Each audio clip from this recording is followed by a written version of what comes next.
Welcome back to the Artefactors Union. I'm your foreman, Douglas Scoundrels. Today we are assembling the Tenacious Tradition box for the Explorers Society faction, the bygone keyword. Well, I only have two models in this box, so it might go quick, who knows. We've got Parson here on the left and the Iron Matron on the right. That's our artwork.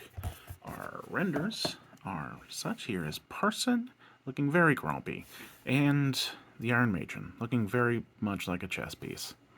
Alright, let's look at the sprue. Here is our sprue. We got Parson on the left and the Iron Matron on the right. Not too terribly complicated at first blush. Parson's probably going to be more complicated just because he's 12 bits, but she's got some spindly arms, so she might also provide us with a little bit of trouble, but we'll see. Let's start with Parson. So order of operations, or at least assuming we're going to put the two pieces of the body together, then we're going to do all the crap that's attached to his body. These pliers, calipers, whatever, the flap on the back of his body.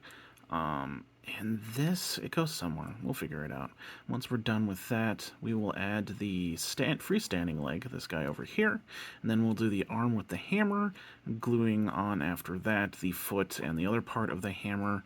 And once we got that, we'll do the other arm and then finish up with the head. And then we will do the little walking anvil afterwards, which I'm pretty sure is its own freestanding bit, which is these two pieces. Let's put together J3 and J1 first.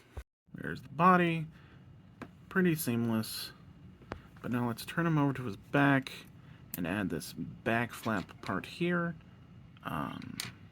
It's going to be J7, this bit right here. You see this very obvious nub, this square here, going to fit in this square back here. These things, J10, but if you look on the back, there's that big old plug there for that hole. And there is this nice, neat X pattern here on the butt. That's where the tongs. Oh god, they're called tongs. That's where they go. So nice and smooth. Now, if we turn him over, you see this nice big hole right here on his hip. It is going to be J11. That hole is going to be this part of J11. The rest will be connected to his thigh further down. So it'd be easier if I just showed you what it looked like upright. So this is the bit upright. And again, this is the, where that big, what fits into that big hole on Parson. This big hole right here. And then it connects to the thigh further down. Bit of a tight squeeze with the tongs being there. You could definitely put this on before the tongs. In fact, I recommend it. Okay, let's grab the longer leg, the leg that's just standing on the ground versus standing on the hammer, and that is J5. And remember, the owl, I have the bird leg, so it's going to be, reverse knee sort of situation. But there should be no seams, goes in real nice. Now let's go ahead and add the right arm with the hammer. That is J2. Yep, and I'll go right there in that arm socket. Fortunately, there is no wiggling. It sets in just nice, exactly how you want it. But let's go ahead and put that left leg on there, which is also the back of the hammer. And that'll be J6 right here. There we go. Thankfully, you got that long pole of the long handle of the hammer, so you can bend it ever so slightly to slot that bit in there. It looks nice. Only 2 bits left of Parson himself. Let's go ahead and do that left arm. J4, and then lastly we'll do J8, the head, which is where heads go. There we go. Forgot to mention that the right hand is also a part of that bit, and the wrist connects at the wrist on the right arm. So that's the only. Let's see if we can. Yeah, there we go. There's the connection point. All right, let's do the head. He's so grumpy. All right, he's looking off to his right a bit. So that's the anvil you're looking for. Let's assemble the anvil. Now, looking at the connection point, you're not going to obviously... It's not obvious what is the front and what is the back. Well, where does the point, the horn of the anvil, which way does it point? Because look at the connection point. There's no guidance there. However, on the leggies, there are these dangly bits, which, if you look at the render, are only on the front of the anvil, if you count the horn being the front, which we're going to do that. So the pointy end is going to be facing towards these pieces. I dubbed the Annie. We're all done.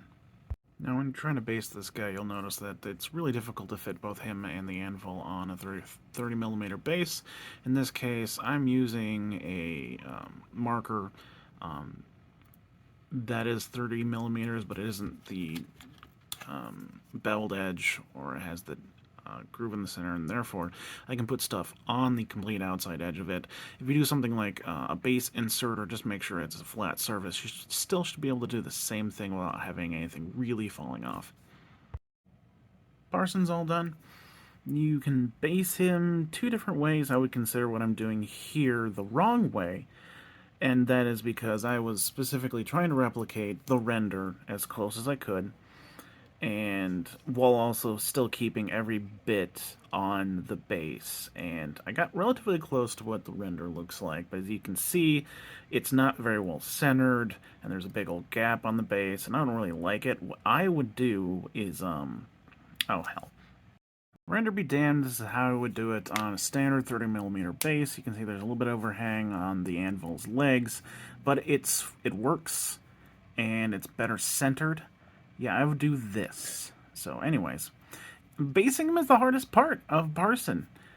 The only other thing I can, I guess, complain about is maybe doing that bit on his right side before the pliers would be good, the tongs, and wedging his left foot onto the hammer and the stump where the leg goes.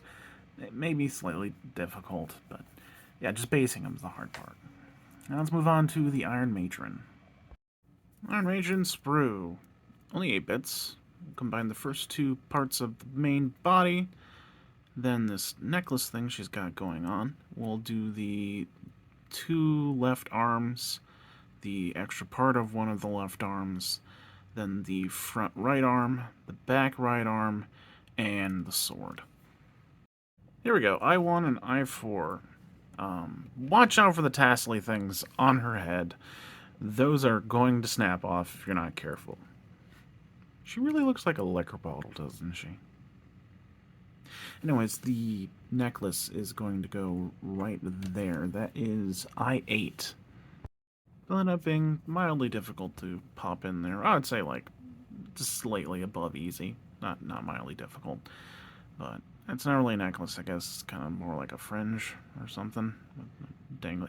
Anyways, grab I5, jam it in here. Now, the completed arm will be going towards the back, and the stump will be going towards the front. Got all the stuff that's effectively a ball socket joint. Okay, this is very wiggly, and you might not get the correct angle, but this is how you can tell. You can see the detail. Oh, let me get my depth perception right. You can see the detail of like the mechanics of the arm right here, and then there's this like there's this line right about there where the detail stops. So what you do is you put it in there and you wiggle this around until that line lines up with this line right here. Alright, let's do it. I ended up having too much glue in there, so until it cures and we get the detail back, that's the angle you're looking for. You can kind of see the line I was talking about. But let's add on the rest of her left arm, front left arm, blah, I7. Actually, no, scratch that. We're going to go ahead and put in the 2 right arms, because if you look at the render, the front arms are fairly mirrored. They're relatively close. And I'm not certain that we're going to get a very solid connection. We're like, aha, that's exactly how it goes on this one. So if we put the right arm in first, we'll be able to like line this one up to make it look like they're roughly mirrored. So we're going to go ahead and grab both of the right arms, I2 and I3. We're going to glue them together and then very quickly jam both of them inside of that big old hole right there. So this is I2, and this is the part that's actually going to go in the socket. I was wrong before. I3 is going to connect to it right there, but I3 is not actually going to fit inside the socket of the Iron Matron. But this connection is also a little tricky, so I'm going to walk you through it. You see, this part right here looks like a connection point, And this in here is also looks like a connection point. I mean, as in it's smooth. Stuff is supposed to cover it up. You're not supposed to see that part of it. So you see that there's this clearly defined line right down the center. There's a corner. It's pretty much a corner, right? It is going to line up with this line down I3. Yeah. There we go. You can see how the line is.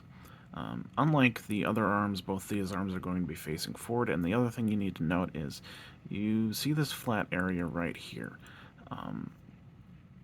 That is going to connect right in here, and they're not going to line up with each other because this is sort of like the mechanical joint, whereas the other bit is like the outer casing of it.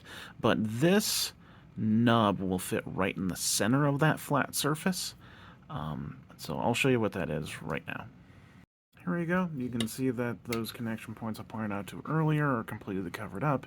And what I mean by in the center is you can see that it is, you've got a nice even edge around the entirety of the joint socket thing, whatever. But yep, that's what we're looking for. Let's now add it to the Iron Matron. This is where I believe it should go, but you know what? Let's actually add the sword to that right hand, which is I6. And I'm pretty sure the sword is supposed to be touching the ground, so that'll be a good point of reference. Make sure that we've got that connection correct. Alright, let's throw I6 on there. There you go. That was an ordeal. That was an ordeal. I will definitely recommend you switch up the assembly order, and I'll explain that in like the end thing, but I think I still need to adjust this, because as far as the render looks, that is straight up and down. I don't know if I need to push the base out or not. Give me a sec. And there we go, and I put her on a base just to protect that angle. This is what we're looking for. At least that's as good as I can get. That looks pretty good, straight, not quite straight up and down, but I feel like that is just really gotta finagle the connection point up there at the fingers to get that like a perfect up and down, but I'd say that's pretty good. Yeah, I'm just gonna move on, otherwise I could be fiddling with this all day. Let's go ahead and add the last bit, the front left arm. Goodness, that's an ordeal. I7. There we go. So, should have noted this earlier. The connection point is just going to sit up against this ball right here. However, there is a U shape in the bit right here, which would tell you that it's going to be butting up against the cylinder of the upper arm here. So you glue that so that you cannot see the fact that there is a U there, and you just fiddle with it a little bit, and you put them relatively close to each other, and this is pretty close to the render, so I'm going to call her done. We are finally done with the Iron Matron. She is now happy to be able to move horizontally, vertically, or diagonally at any distance you want. This was a hard build. I had issue with it, as you saw, but I'm going to give you the best advice I can for making an easier build for you yourself. Start off like I did before, put the body together, and then the fringe necklace thing. Then disregard the left arms for now. We're going to assemble the right arms, put them together like I showed you. Put the sword on before you glue it into the arm socket, but make sure that sword connection point is cured and you're happy with how it looks. Then you jam the right arms into the socket and you align the sword as vertically as you possibly can, fiddle with it as much as you're willing to, but then you're going to put the left arms in and try and get them to match. But yeah, that's the order I suggest you do it in. I think it'd go a lot easier for anyone that's following instead of doing what I did. Please don't do what I did. Alright, we're done with the whole box. Tenacious Tradition is all done. Difficult builds. Very difficult. Parson had some issues with basing, but the Iron Matron was really the issue with the arms. Please follow the order I gave you. I think you'll have a lot easier of a time. But they're gorgeous. Just feel like the entire Bygone keyword is having a ramping up of difficulty I haven't seen with Malifaux minis in a while. So, best of luck. I know you can do it. Sorry the anvil is falling off the base here because I never actually glued it on when I rebased him. But that's all. I have been your foreman, Douglas Scoundrels, helping you build a better Malifaux. Best of luck with these two. Bye-bye.